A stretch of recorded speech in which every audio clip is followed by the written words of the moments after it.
So ayan na po, siyempre yung paksiw natin ay gagamitan natin ng dato puti, vinegar. So ayan, siyempre maglalagay rin na rin po tayo ng asin niya para kan.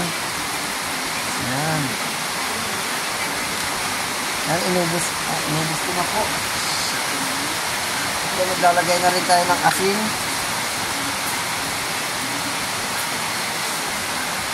Ayan.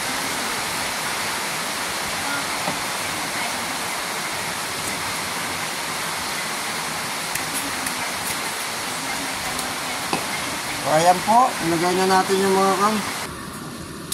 Yeah, so siyempre maglalagay na rin tayo ng Maggi Magic Sarap, ang ating laging ginagamit sa ating mga lutuin. So siyempre itong Maggi Magic Sarap at all-in-one seasoning granules na po para po sa lahat ng ating lutuin ito, hindi lang po sa mga sinigang, adobo, pwede rin po siya sa paksiw, prito. Siyempre ang Maggi Magic Sarap po ay nagbibigay ng kakaibang lasa. So siyempre lagyan mo ng magic.